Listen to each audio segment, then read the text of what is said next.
I see.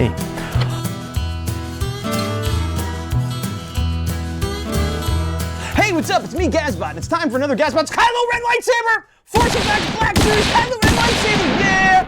There goes the box. There goes the box. Here's the real deal.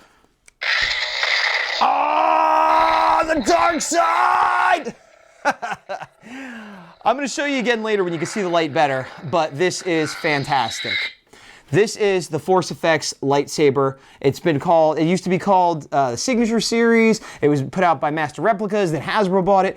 All the lightsabers that are awesome basically follow this format where they have a metal hilt, they have scrolling LEDs so that you get that effect and sound and impact sounds. And an idle, when you swoosh it, has a motion detector. Now, the sound comes from down here, and in here is also a battery pack. This hilt is fantastic. It's thicker and bigger than all the other sabers I have. I will show you, I have my sabers up on a wall. I'll show you after this. But actually, I'll show you right now. So here you can see the way I have my sabers set up. These are saber stands, which I got from eBay, but you could get elsewhere. They're not terribly expensive. I bought a batch of them to save on shipping, and you can see my whole collection here. Now I'm gonna go ahead and light them up, which is the way to really display them. So lights off. Here goes Kylo Ren.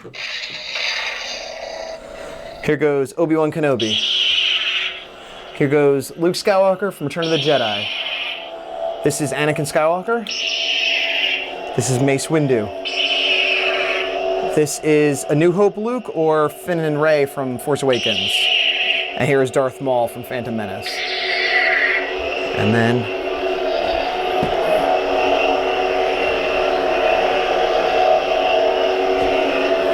you can see in here I have Star Wars artwork prints from the release of Force Awakens. And there you have it. So you can see I got those saber stands. They're not terribly expensive. And those sabers I've collected over the years. Two of which were used at the wedding of my wife and I. The Mace Windu is hers and the green Luke from Return of the Jedi is mine. Haven't got a new saber in years. They keep re-releasing the same ones. There's a Darth Vader, which I didn't particularly want. When this came out, I was very tempted to get it, but I kept seeing it for super high prices. Now don't get me wrong, this is expensive. Most of the sabers I bought were around $100 each. Some a little more, some were a little less over the years. Now they've gotten more expensive. This one retails for $199.99. That's $200. The Kylo Ren Force Awakens Black Series for $200. I often see it for $250 or $3 at resellers on eBay, places like that. $200 is the retail. I was at Barnes & Noble, saw it for retail. And I hemmed and hawed about getting it, and I thought about opening up a credit card that would get me $25 off and all this other stuff. I ended up getting it. I paid the $200. What I did do is I opened up a Barnes & Noble like frequent buyer card, and it was $20 or $25, but you get 20% off or 10% off your purchase. So I paid $25 for it, but then this was $200, so I got 20 bucks off. So I got, for $5, I got a card that gets me 10% off anytime I shop there. And they do have toys and things. So, but this is fantastic. This is awesome. It's significantly different than every other saber I own. Basically, Darth Maul previously was the most different. I don't have a Count Dooku or an Asajj Ventress, which are both now very expensive. They have the curved handle. But all the sabers have a basic sort of type that is not that different. This handle is crazy thick. It's weighty in your hand. It's not very good if you do a lot of saber spinning, prequel kind of stuff, but you could certainly do the sort of things that Kylo Ren does in The Force Awakens. Although, because it's expensive, I wouldn't advise it. You can lightly tap it, but if you hit this hard into a wall or something, you're going to shatter it, you're going to knock some of the LCDs out, the scrolling effect won't work, and you're going to cry because your $200 lightsaber got messed up. Now, I try not to spend that much money that often, and I have been dropping some money with the Ranger Key last time. So what I did is I went and I collect comics as well. I bought this and immediately sold 3 boxes of comics to help offset the cost. So even though I paid $200, I feel like I paid more like $100 or so after I sold some comics. This is fantastic. If you collect sabers, I recommend it if you could afford it. If you like Force Awakens and you're thinking maybe this will be the one to get, it's great. It's worth getting. It would be fine to have just this one. It'd be fine in your collection. It's great. The only downside is it's so expensive, but considering I saw Darth Vader going for $150 and this is $200, get this one. No slight on Darth Vader. I'm a traditionalist. I love the original trilogy, but Darth Vader is just a stick and the saber. This is a stick and the saber with side sabers, and it has like a fake wire. The detailing on it is fantastic, and it's got some crazy good heft. And the way it scrolls, the secondary ignition on the sides is great, and the sound is distinctly different from all the other sabers. They all have a slightly different hum, but this one I'll let you hear again. It's sort of a growl. Hear that? And there's even little crackles of static because Kylo Ren kind of built it out of junk and maybe he's not as refined as your average Sith or Jedi. So it's sort of a growl with like a little sizzle, and the light itself shimmers. Most of them, they turn on and they're just on. Maybe there's a little bit of a pulse, tiny bit, but this one's sort of cutting in and out. And again, just really great attention to detail for the saber and the character that created it. So while $200 is a lot, the other saber's going for around $150. The extra $50, you absolutely get your money's worth. So if you're on the fence and you can afford it, do it. All right, that was our big start. I do have a few other things to mention, but that was the, oh my gosh, I'm so excited about this. Other things I got include this. Actually, that's the only Star Wars this week, funny enough. But I got this. Dude, what is this? Well, this is God Sigma, which is, I believe, related to God Mars. These are older, like 70s, 80s super robot from Japan. I have not seen the series. I never had the original figure. I don't really have an attachment to this as far as source material or nostalgia, except that I vaguely remember seeing the original 80s toy at some shop or somebody's house at one point. I've since seen them as an adult, and I would love to get them, but they're hundreds and hundreds of dollars for the originals. This is the Super Robot Chogokin, which is the kind of junior line of Solo Chogokin, which the idea is to be super detailed and have metal and be more collector minded. And this one doesn't have very much metal at all. This series, they're a little bit smaller, they're a little bit less metal, but they're also a little bit cheaper. That's kind of why they started doing this, because the Solo Chogokin were getting more and more expensive, where you're paying hundreds and hundreds of dollars, where you could almost get the vintage at that point. So this line was started, and of course the prices on these have been creeping up and up and up and up. This one I got on Amazon. I believe I paid $27. It was the last one available, although I have seen a few come up for fairly cheap, which is roughly retail or a little bit under retail. So I was like, you know what? I'm gonna do it. He's a cool super robot looking, kind of reminds me of Voltron or early Transformers. It fits the aesthetic of the type of robot I like, even though I don't know much about the character. It's a good price. There's only one left. I'm gonna get it. It was new. Got it. Shipping came quickly. Everything great. The only downside is this box. If you could see, it's caved in on the back.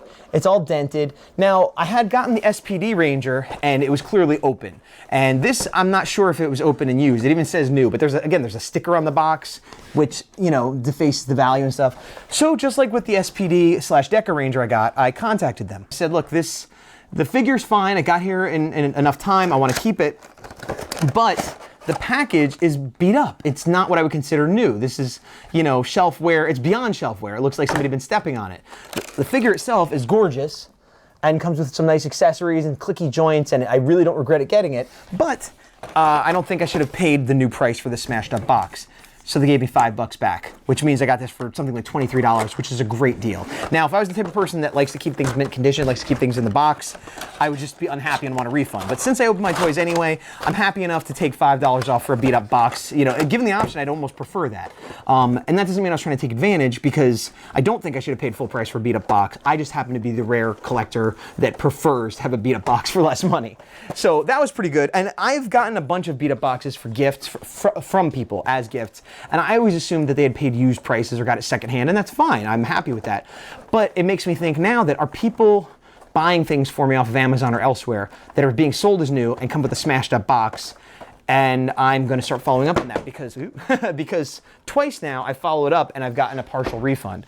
So over the years, maybe I could have got $100 back for all the various figures I've gotten that had damaged boxes that shouldn't have. And to be clear, the shipping box wasn't damaged. It came in an Amazon shipping box that was pristine, and it had like little puffy things around it. So it didn't get damaged in shipping. It was clearly damaged in the warehouse or wherever they stored it originally when they sent it. So it was the seller's fault, not the post office or Amazon or anybody else. All right, the final thing, getting us up to date. What do we got? This. It's an empty box. Well, that means I've opened it, as we've learned before. But you can see the most important part right here is the clearance sticker. Now that is $25, 50% off. This set used to be $50. It's Teenage Mutant Ninja Turtles. They're calling it Metal Mutants. It's also sort of in space. I think the original versions were Dimension X, and the armor was white, and they come with Fugitoid, and he was white. This main difference, as you can see on the back, this is an illustration, but it gives you an idea. They're all in chrome armor with clear plastic weapons. This is from the current show on Nickelodeon, which I watch, although I'm a little bit behind. I don't remember seeing this adventure where they wore these outfits. They might not have. It might not be canon in the show. But every time I saw this set, I thought about getting it, but it was $50, which seemed a bit much. And while I'm a sucker for the chrome, and I like the show, the turtle likenesses were not great. So I kept hesitating and hemming and hawing, and I saw it, I think, for like $35, and I thought about it. When I saw it for $25, I finally bit the bullet and got it. And I suggest if you're thinking about getting it, get it for $25, because it will go down to $25. So if you see it for full price, don't get it. These are the figures here. Let's see if I can stand it up without knocking them over. Can I do it? Can I do it? I did it! This was the back of the box, which has a space theme, which is cool. You could use it as a display. These are the 5 characters. It's the 5 Ninja Turtles, of course, with armor that is space related. And as I said, all their weapons, it's a version that's clear, they're like laser or whatever, and Fugitoid. Again, I don't know if he shows up in the cartoon, but I know him from the original Mirage first comics, and this is exactly what he looks like, and he should be chrome, and this is like sort of a comic accurate version, even though this is the alternative version for the show. I also like chromey things, so I'm a sucker for all this, and I like Ninja Turtles. All of them, the armor can completely come off, and you have sort of a vanilla figure without the regular weapon, but you know, if you wanted to buy one set of turtles, this could function as your main set of turtles and just use the armor optionally.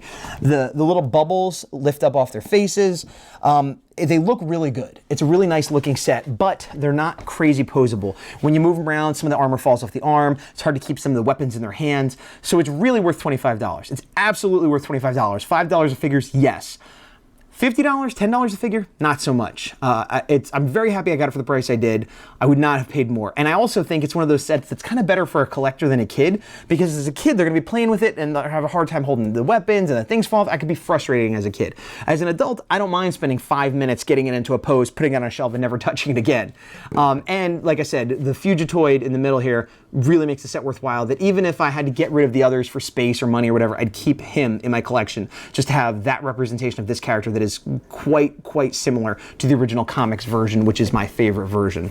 So yeah, so that's it. So we got Kylo Ren, we got God Sigma, and we got the Ninja Turtles Metal Mutants. But what else do we got? We got me. We got Gazbot, and I'm saying goodbye from Gazbot's Torch. Thanks for watching. Turtle Power! What? Turtle.